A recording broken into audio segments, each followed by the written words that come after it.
Ramgarh Vishdhari tiger reserve में tiger tourism तेजी से बढ़ता जा रहा है। बाघों की संख्या 6 तक पहुंच गई है। जल्दी रणथंभौर से एक और बाघिन को शिफ्ट किया जाएगा।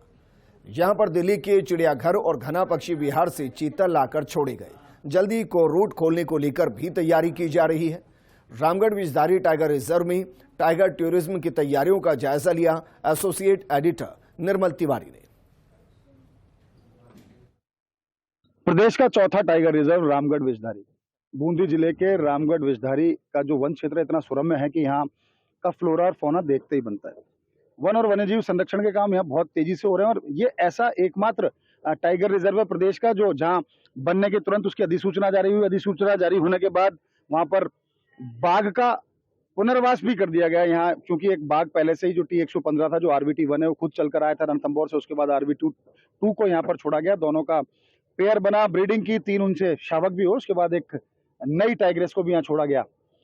ये मेरे आसपास का मैं क्षेत्र दिखाने की कोशिश करूंगा आपको। ये मेज नदी का वो क्षेत्र है जहां पर इस समय जो RVT2 जो बाघिन है वो अपने 3 शावकों के साथ यहीं पर रह रही है। कुछ देर पहले जो आसपास एनक्लोजर के आसपास का जो क्षेत्र था वहां से लगातार कॉल भी चल रही थी। कहने का तात्पर्य सीधे तौर पर यह है कि जितना सुरम्य रामगढ़ विषधारी और जितनी तेजी से रामगढ़ विषधारी का विकास हुआ है, प्रदेश में किसी टाइगर रिजर्व का नहीं हुआ। हालांकि 5वें टाइगर रिजर्व के तौर पर धौलपुर को अभी अधिसूचित किया गया, लेकिन रणथंभौर से लगता हुआ जो रामगढ़ विषधारी का जंगल है, मेज नदी के आसपास का जो क्षेत्र है, इतना खूबसूरत है कि यहाँ जो आने वाले पर्यटक है निश्चित तौर पर उनको लुभाएगा। अभी यहाँ पर बफर का एक रूट शुरू है, दूसरा बफर का 2 रूट और जल्दी यहाँ शुरू किए जाएंगे। हमारे साथ हैं सतवीर भी है। सतवीर, यहाँ पर्यटकों का किस तरह का रेस्पॉन्स है? आते हैं पर्यटक यहाँ? नमस्ते सर। पर्यटक आते हैं, ज्यादातर तो बाहर से तो नहीं आते, लेकिन जो अपने लोकल पर्यटक है वो बहुत आते हैं साहब यहाँ। बाघिन की यहाँ साइटिंग हो रही है कि आप लोगों को दिखती है? हमने करीब नहीं तो 10-5 बार बहुत बार देखा है, जस्ट सामने से, पास से ही देखा है। अच्छा, और जो बाघ जो है वो अभी जो मेल जो है वो यहाँ आसपास आ रहा है या जो नई फीमेल छोड़ी है उसके आसपास है? वो जो नई फीमेल है ना उसके पास है, करीब नहीं तो 4-5 दिन से यहाँ से उसकी लोकेशन इधर नहीं है। अच्छा, ये कौन सी जगह है जहाँ पर अभी RVT2 है, उसके 3 शावक दिख रहे हैं? जो रामगढ़ महल के पीछे अपना नदी एनीकट है, इसके पास नदी एनीकट है। जी। अच्छा, यहाँ जो और वो यहाँ से कितनी दूर है जो मेल और जो नई फीमेल छोड़ी है? सर लगभग होगी यहाँ से 6-7 किलोमीटर होगी। 6-7 किलोमीटर।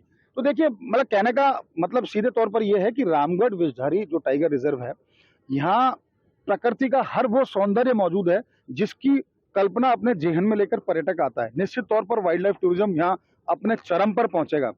सीधा कारण यह है कि यहाँ पर बाघों की संख्या 1 साल के अंदर ही 1 से 6 हो गई और जिस तरह से एक नई बाघिन को यहाँ पर छोड़ा है और बाघ के आसपास उन दोनों को देखा भी जा रहा है एक साथ, तो उम्मीद ये की जा रही है कि जल्दी ही दोनों मिलेंगे और ब्रीडिंग भी करेंगे। तो निश्चित तौर पर कह सकते हैं आने वाले 1-2 साल के अंदर रामगढ़ विषधारी में बाघों की जो संख्या है निश्चित तौर पर 15 से 20 के आसपास होगी 2 साल बाद। और जब इसका कोर क्षेत्र खुल जाएगा तो वाइल्ड लाइफ टूरिज्म का एक ऐसा हब बन जाएगा पूरा क्षेत्र। क्योंकि हम बात करते हैं धौलपुर टाइगर रिजर्व से, धौलपुर करौली से लेकर रणथंभौर और उसके बाद रामगढ़ विषधारी और यहाँ से सीधा मुकंदरा तक का जो पूरा जो क्षेत्र है इतना सुरम्य है और इतना बड़ा एक वृहद टाइगर कॉरिडोर के तौर पर इसको देखा जा रहा है कि आने वाले दिनों में कुछ सालों के अंदर ये एक ऐसा वृहद कॉरिडोर बनेगा जो निश्चित तौर पर न केवल प्रदेश को, दूसरे राज्यों की जो बाघ जो स्टेट है, खासकर हम MP को टाइगर स्टेट के तौर पर जाना जाता है, महाराष्ट्र में टाइगर्स की संख्या बहुत ज्यादा है।